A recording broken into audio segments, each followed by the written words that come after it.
I want to invite to the stage Dianne Longley, the managing principal at HMA, Jerry Tracy, the manager of 3M Health Information Services, and Don Langer, CEO of UnitedHealthcare. Gentlemen, and Dianne, please come on up to the stage. Let's give them a round of applause.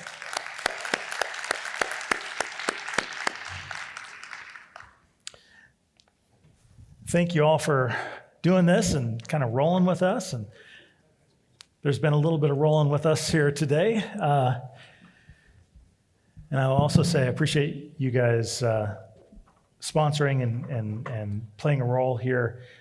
You are not on the stage because you're sponsors, but it is a little bit of coincidence. And we do like to elevate thoughtful, smart people, which is why we had Robin this morning. We had Representative Davis and Representative Turner at lunch. So with that, Jerry, let me ask you first. 3M Health Information Services touches a lot of different states, 43 different states. I think you said 100 or 110 different contracts doing a range of different things. This panel is on the future of Texas healthcare, and we're going to get into the details specifically of the future of Texas healthcare. But give me some of your thinking on how Texas fits into the broader context of other states. And before you do that, let me say that Stephanie Muth from the commission sends her regards. She's tied up in I believe, a finance committee, and wants to keep her job, so she's answering those questions. But Jerry, how does Texas fit into the broader context of reform vis-a-vis other states? So Texas fits in, it's compulsory to say, in a big way. That's what you have to say about Texas. I've been working with Texas since about 2009, and I guess for me, to answer DJ's question, I'll just highlight two different areas. The first area is a outcomes-based approach to value-based payment, which started, in our view, in Maryland about 10 years ago, but was really pioneered in Texas in 2011 with the passage of something called Senate Bill 7. That was called Outcomes, Quality, and Payment. So there was a section of that very large managed care acceleration bill, but there was a whole section on outcomes. And outcomes, this was before outcomes was trendy. This was before outcomes became a catchphrase. A lot of the quality work that had been done to date had been mostly focused on processes. So Texas, in our view, really got out there with an approach focusing on reducing potentially preventable events, which we have found since then has proved successful. Folks in Texas can certainly comment themselves, but successful in Texas and also in a bunch of other states. This model that Texas essentially pioneered with some improvements and modifications is now being used in New York has a variation of it, Massachusetts, Ohio, Pennsylvania, Florida, I'm forgetting one or two other states, Illinois, many of the, Minnesota also. So I think, Texas can really take a lot of credit and being a pioneer there. It's not easy to be doing that kind of outcomes-focused work. It can be, it's highly technical, it's highly political. You all know that, we've been involved with that. Based on what I just heard and the presentation from Jamie and Caroline from Melina earlier, it seems to be going very well in Texas. That's one, and can I mention the second? Sure. So the second area we're doing, trying to do a lot more in is outpatient. I think from our perspective, inpatient, there's just been a lot of work around obviously inpatient payment, obviously improving inpatient outcomes by Texas and a lot of other states. You all do APR DRGs, have done a bunch with your DSRIPs with the hospitals. You've done a bunch with things with potentially preventable readmissions and complications. Outpatient has been sort of neglected in our view in many areas, including by 3M, but we haven't put as much attention as we should. We're really trying to change that. And I think Robin's presentation this morning and just to see the array of minute clinics and urgent care centers, and I didn't even know there was a such thing as, standalone emergency departments, but there is. Ambulatory surgery centers. A lot of the action, you all know that this is in outpatient, and we're trying to do a better job with our payment systems, outpatient prospective payment systems. Work we're doing with CMS on site-neutral payment, paying for outpatient no matter what particular setting it occurs, and also in quality measures for outpatient, and particularly outpatient complications. So long-winded answer, DJ, but Yeah, that's... no, it's good. And 3M isn't normally an organization that I think of as a healthcare brand. I've come to learn that you guys do a lot in healthcare.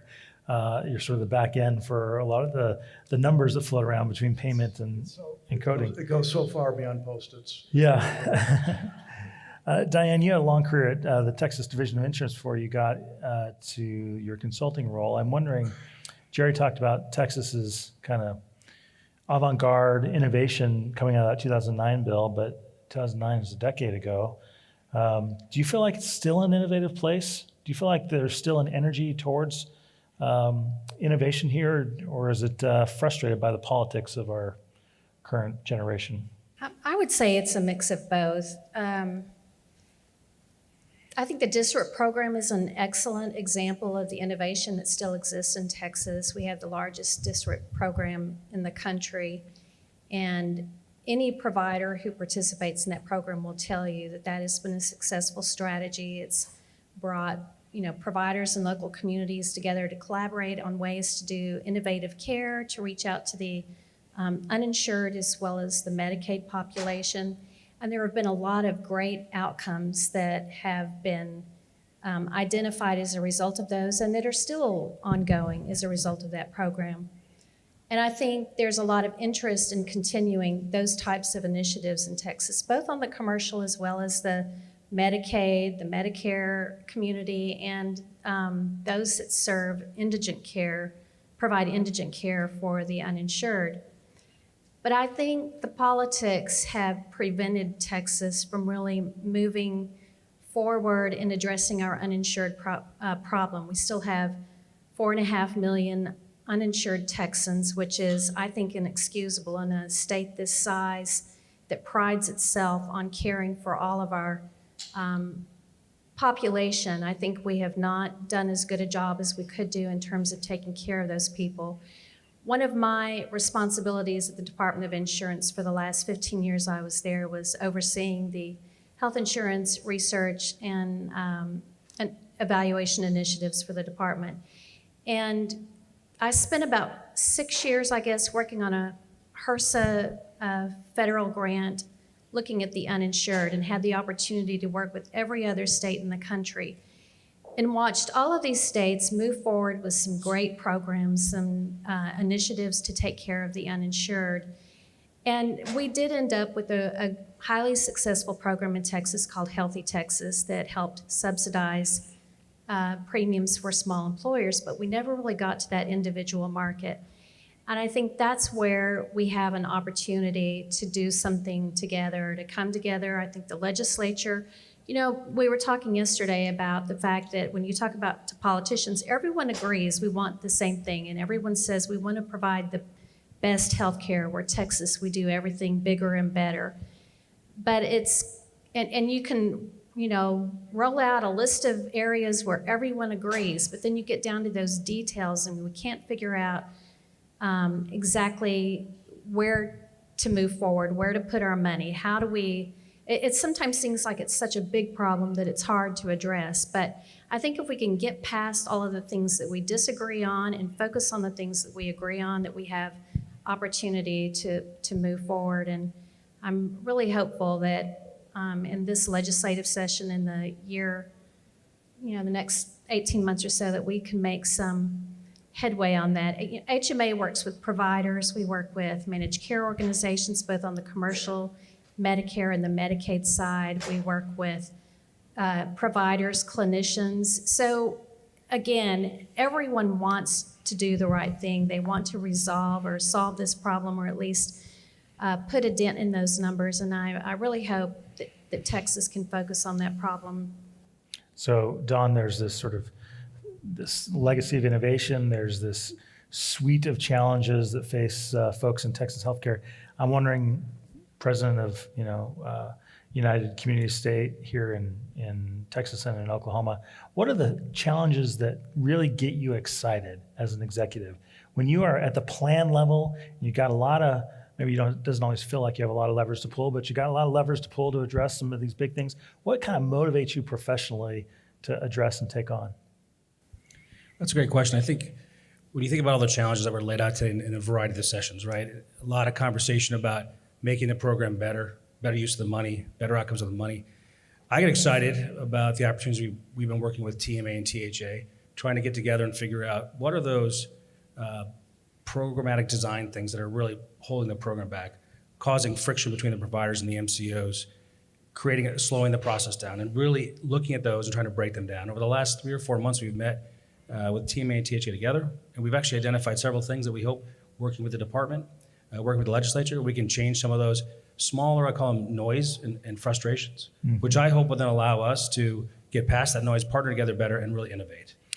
Did you find that Hurricane Harvey has come up intermittently throughout the day, but were there lessons, or maybe what were the lessons that the plans took or United took out of the Hurricane Harvey experience and response?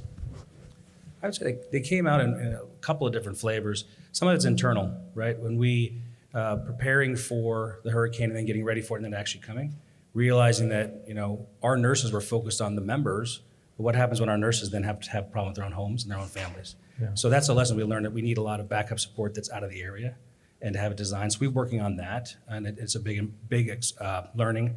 I think the issue with the pharmacy and stuff, we've been through that different situation, so that was okay, and we knew how to alert them early, get their prescriptions. So I would say the biggest thing is really remembering that your employees, which you push them to take care of the members, need to help themselves. Yeah.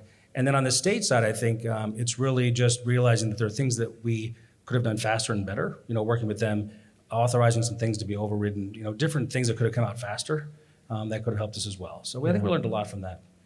So Dianne, HMA works with a lot of different Medicaid plans, managed care states. You run the shop here in Texas, and the team here, now a managed care state, as we heard, I think, from Representative Davis. It's not going back, but there has been some negative press around managed care, and there are some concerns among the legislators about the future of managed care, particularly in the Medicaid space. What perspective would you offer that conversation, both as an organization, HMA is the lead here, but also your experience in insurance? How do we put the challenges of managed care and Medicaid today in some context so that we know how to navigate this conversation?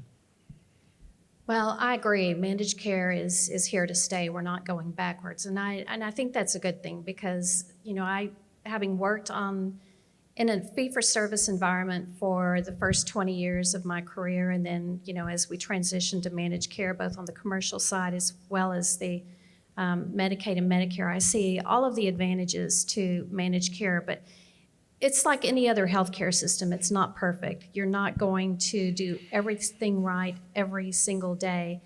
And I think there is a tendency, to focus on the unfortunate stories. I think everyone in this room is probably familiar with the news stories that came out this year and the legislative hearings that took place to investigate those issues. And I think it's unfortunate that we lose sight of all of the good things that have happened in managed care. There are a lot of great patient stories, and we heard a little bit of that. I wouldn't pretend that any healthcare system is perfect, but I think that all of us who are in healthcare need to focus on not let go of those mistakes that are made, but to focus on them and learn from those mistakes, talk together, figure out what went wrong, how do we fix it to make sure that doesn't happen to another individual or another family, and then take those lessons learned and use them throughout the Medicaid program. If it means modification to processes and procedures or regulatory changes, then that's fine. Let's make those. But let's move on and not lose sight of all of the good things that have happened. I also think that a lot of the data is that we're seeing in managed care and in Medicaid in particular is somewhat dated. And you don't see the progress as well when you're looking at old data. You don't see the improvements from year to year. And we need to do a better job of focusing on those good results that we have. Again, not covering up the bad things, acknowledging them, figure out and identify ways to fix those, but do a better job of real-time data, identifying the things that we're doing really well and sharing those so that they can be implemented across the board. Yeah, good. I do want to, turn this over to your questions. HMA folks, you don't get to ask Dianne questions. Jerry, let me ask you though, before we get there, one of the things 3M has its finger on is a lot of data through different avenues and vehicles. And one of the partnerships that 3M has entered into is with Google and their Verily project around using their aptitude with data analysis and management to sort of chart the future of healthcare. I know that's all under sort of hush, hush, quiet, quiet. But if we were to take aside all of the headlines that we have collectively read around technology as the sort of great disruptor at the gates, set that aside, what would 3M say, what is the thing we really need to keep our eye on related to technology and data in healthcare, beyond the headlines?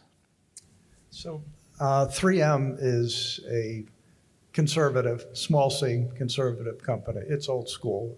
It is not flash and dash, new millennial kind of company. And everything we do is slowly, sometimes painfully slowly, and carefully and scientifically. We're trying to, with the partnership with Google, and I can say a little bit about it, and I don't want to get this to be this grandiose, commercial that this is going to save everything in healthcare, or that AI or the technology is going to save everything in healthcare. I don't believe that, but I think there are exciting things many of us, are seeing and would like to do with more sophisticated use of technology. What we're going to be doing, what we are doing with Google, and it's about, it's not so much hush hush, DJ, as half-baked at this point, is combine Google's unparalleled big data search capabilities, right? And their prioritized algorithms. That's what, when we go to Google, that's what they do so unbelievably well, and help us do our searches for anything we want to know at a whole different level than we were able to do by going to the dictionary, when I was a kid. So that's the Google side. The 3M side is our expertise in patient classification systems, and with the Medicare DRGs, the APR DRGs, the EAPGs, the clinical risk groups, and our expertise in payment. Those are, without getting too deep into it, what 3M work does is algorithms also. We throw into the mix a bunch of diagnoses and comorbidities and come out with a DRG number. That's the basis of it. And it takes thousands of person hours to do that. Those are algorithms. Our payment systems are algorithms. So it's kind of putting together Google's approach to algorithms, which is done on a scale that certainly 3M or pretty much anybody healthcare does not do, and seeing if we can help increase the speed, especially speed, efficiency, and therefore effectiveness of folks who are trying to understand data and improve their healthcare organizations. It's as simple as that. The idea is that we can automate a lot of this using these Google capabilities on a level that's not been done before, which should leave folks who work in hospitals and managed care plans and research organizations, et cetera, managed care plans, to not just spend all their time grounding out the data to identify the problems, begin to analyze the problems, but have more time to solve the problems. that's the idea. We'll see. You'll start to see more of it coming out in the next 6 to 9 months. And we certainly want to work with a number of states, especially on this. So, and glad to answer any questions I can or comments about that. Thank you. Hi, I'm Kathy Kerr with Maximus. You know, we heard from Dianne about the media stories, and certainly all of us have been paying attention to the conversations on oversight. But I'm curious from a health plan perspective. I'm sure nobody thinks that adding more auditors or more compliance checks or more checklists are really the answers to some of the items that have come out and some of the issues that have been raised. But I'm curious from a health plan perspective, what are some of the solutions and ideas to some of the specific issues that have been raised? Do you have that might change the delivery systems as opposed to just responding to more compliance issues? John, you want to have at that one? Sure. I guess what I would, the answer to your question is that just let me back up a little for background. I've been in Delaware, Connecticut, New York, helped out in Kansas a little bit. So I've seen 4 or 5 different markets. And every time I hear that comment about this HHSC is not overseeing health plans, I really struggle with that because I've seen other states and they do oversee us here. But maybe to answer your question, I think maybe we need to look at what their oversight is and fine tune a little bit, right? So we have to deliver reports now for every product and every SDA, which is an incredible amount of paper, right? And it's not really meaningful. Now they just recently changed that to say, give us your information at a product level. There you go. That's a smarter use of time. Less time for us to produce it. They can actually look at it and say, is there a problem versus the other details? So to answer your question, I think there's a lot of things that the state is doing well. I think they need to evolve it. I think it was Senator Davis, Representative Davis really talked about they're living in a fee-for-service world. They need to kind of change over to a managed care world. And I think that's really what most of it is thinking about why they're doing it, and let's evolve it to what's really meaningful today. You know, I'm glad you brought that up, Don, because I thought that was a very astute comment. And I'm wondering maybe if you could expand on, you know, the extent to which you share that view that the commission is not yet, you know, highly skilled at procurement management and sort of managing the contracts in as far as you have a lot of legacy employees that come from the fee-for-service world. Do you see it that way? And if so, or if not, expand one way or the other. I'll give you one example where I think that we're sort of stuck because this is the way we've always done it. Providers today need to get a Texas provider indicator, a TPI, like the national provider indicator, MPI.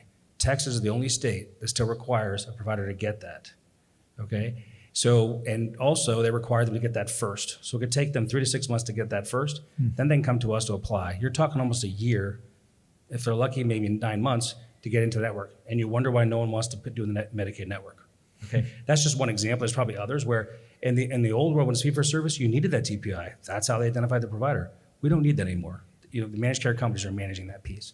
That's just one example of where we've got to maybe look at what we're doing and think about, is there a reason for it? And I know it's hard because if they built the whole system around that indicator, now they got to change all that, but it's time for us to invest. And we've been working with the legislature and TMA and THA to all collectively ask the state to go ahead and make those changes, invest to kind of get us to the right level. So that's just one example where the fee-for-service versus managed care. Good. Go ahead, sir. Hi, Michael Dick, CSO with Healthline Medical Equipment here in Texas. And Ms. Longley, you mentioned that Medicaid MCOs are here to stay. And as independent business owner here in the state of Texas, we've had our struggle with the 18 plus MCOs that are here and working with those MCOs. However, the comment of they're here to stay, I want to tee up a different question specifically for Mr. Langer. What are a couple of maybe the really positive pieces that your company or the Medicaid MCO, like the MCO community, have contributed? So I don't want to hear about the negatives. I want to go away with some of the positives, maybe 1 or 2 things that you're most proud of, because your team specifically has worked hard with our company. We appreciate it. And sometimes I think that we can get stuck in some of the focus on what's negative in the media or those types of things. But 1 or 2 of the things that you're most proud of would be great. Oh, sure. First of all, I'll start off by saying by no means are we perfect. So, and we know that. But I think that to answer your question, go out to hashtag Texas Medicaid Works. If you guys haven't been there yet, go out there because there's like so many stories that all the health plans have brought to the table that are amazing, life-changing, and people would just say they would never gotten it without the program. So I couldn't do that justice, honestly, because their stories are really amazing. So go out to their hashtag Texas Medicaid Works. Specifically for me, though, to answer your question for our health plan, when I got here about 7 years ago, I'll be honest, our culture in our health plan wasn't necessarily 100% focused on helping the member and really putting the member first. I'm very proud we've done that. And I think that a lot of my peers are as well. We're trying really hard. But as I mentioned before, sometimes there are policies, forms, and procedures that were required for Texas fee-for-service program that maybe it's time for us to take care of those. So the second thing I'm proud of is that what we've been doing over the last 6 months with TMA, THA, and a lot of the provider groups to really start breaking down some of these things and maybe getting rid of that Title 19 form, or maybe we can sign the provider's statement of deed electronically versus a pen.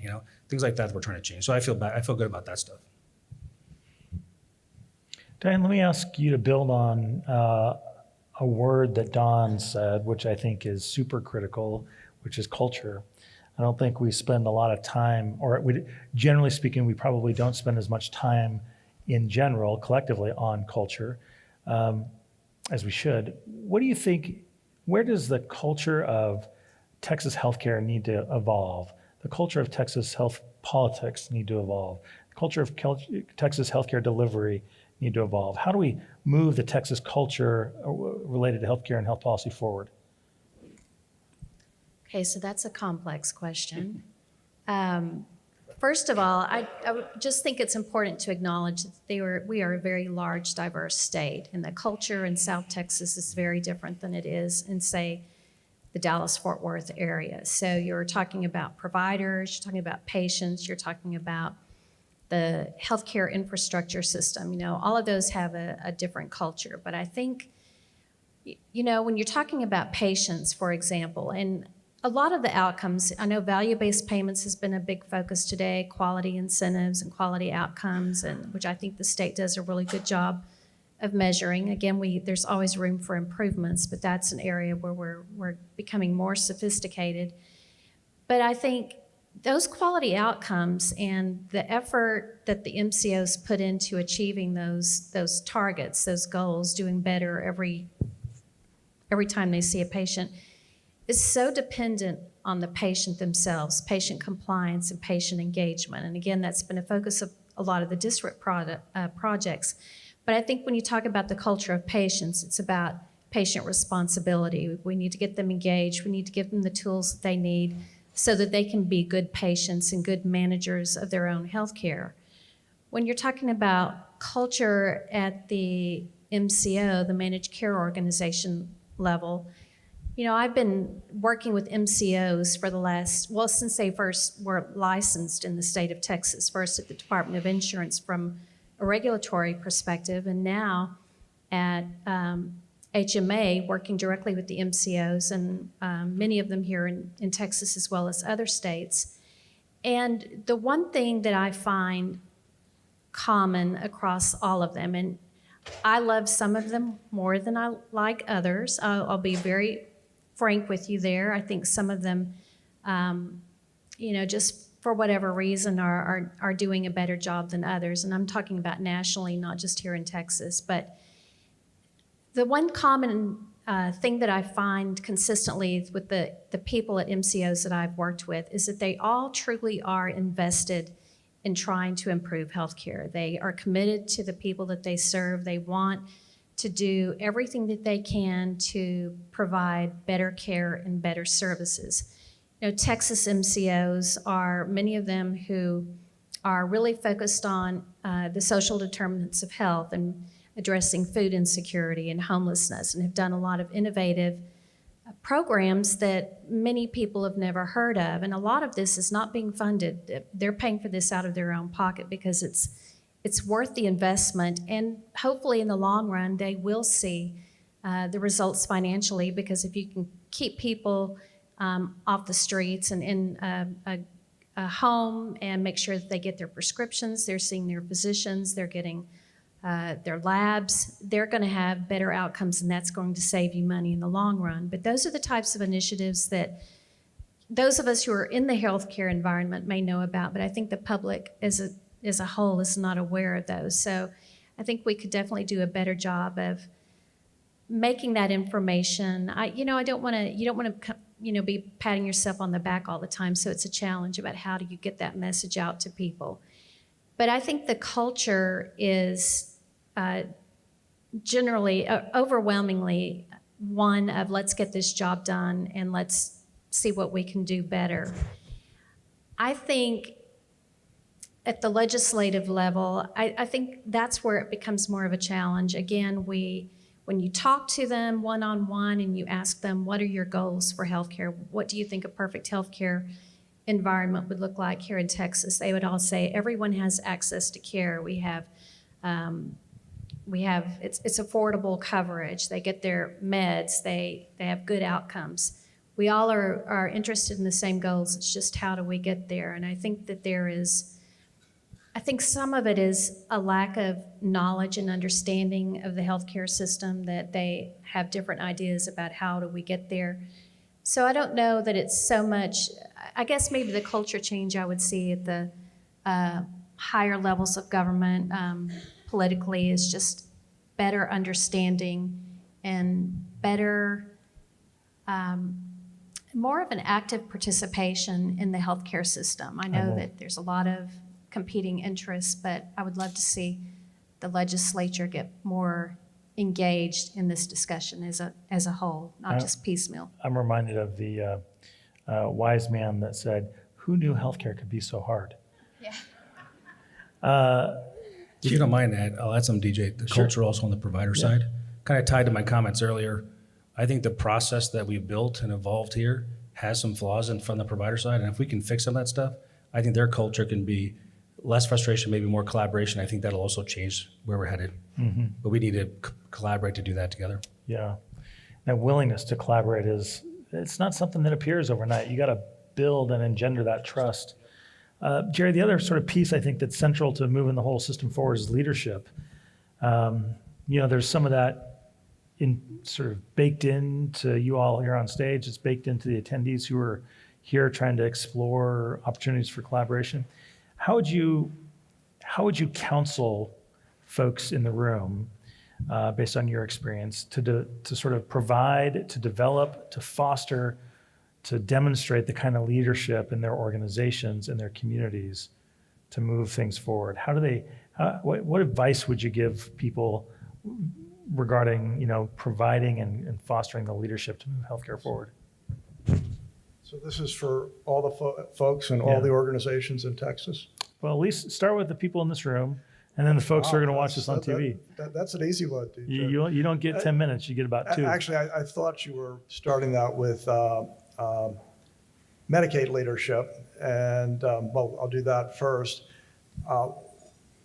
We work in Medicaid programs all over the country, and we offer, with some variation, the same basic set of tools and methodologies and all that, and we are only as successful as the Medicaid leadership. It's as simple and it's as complicated as that. With the Medicaid leadership, and I won't get into specific states and describe, but to make the general point, where the leadership sticks around and people come up through the ranks and people know Medicaid, because Medicaid is, and I don't have to tell folks here who are still here how challenging and unique Medicaid is. So you can't just parachute in and stick around for 6 months and think you're going to know Medicaid. So that's absolutely essential.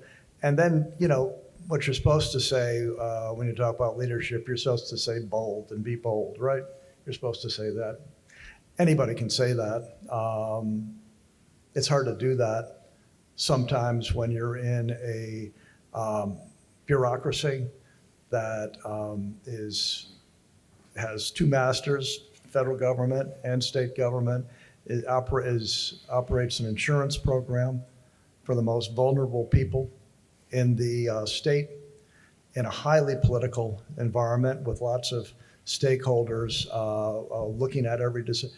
To be bold and to be smart is a hard thing to do. So my, hats off to, and I said Medicaid directors, I should say healthcare leaders, on the state side. are just, you know, I have so much respect for the jobs that those people do. For the rest of us trying to exert leadership in our respective organizations, the easy thing you can always say is, boy, you know, we just don't know what the federal government is going to do next. You could always say that. And we've had years where it was fairly clear, years not so clear. These are some of those years. You know, I don't believe that this is a time or an environment. We just kind of wait and see what the feds figure out, because don't fall out of your chairs, ladies and gentlemen. The feds might not figure much out for the next couple of years. Yeah. So it's probably going to be up to us to do as much as we can. So get educated and be bold. Dianne, your advice or counsel for this audience on leadership in healthcare in 2019? I would say, again, just to continue to be engaged, follow what's going on both at the federal and the state level. You know, I'm optimistic that, you know, maybe at CMS we're going to see some additional flexibility. The recent waiver options suggest that they're trying to encourage states to think outside the box a little bit more and provide some opportunities. The fact that former HHSC Commissioner Chris Traylor is now the acting director of CHIP and Medicaid, I think is good for Texas, certainly not bad. That maybe it provides some opportunities. So again, I would be the last person to predict what's going to happen at the federal level, but I think it's probably safe to say we're all going to be surprised by something that happens, and try not to let the lack of foresight or look into the future from keeping you from moving forward. I think, again, we're Texas. We can do better than what we do in some areas. We do a great job in a lot of areas, but we can still learn from other states. But we can also, you know, create our own pathway to success and do that just by staying engaged. So don't let a lack of clarity inhibit your energy, vision, and leadership. Don, last word. What counsel or advice would you give our audience? I'd piggyback off of what Dianne said. Guys, it's really complicated and it's very easy, we all know, to have like 29 issues out there. We all talk about 29, nothing happens. My advice is to find a couple that are important and drive those, and don't give up until you can close them. Otherwise, we'll never get anywhere. So just pick a few that are passionate about, are really important, and let's work together to fix it and move on to the next two. All right, Don Langer, President of UnitedHealthcare Community and State of Texas and Oklahoma, Dianne Longley, Managing Principal at HMA, and Jerry Tracy, Manager at 3M Health Information Systems. Let's give them all a round of applause. Thank you, guys.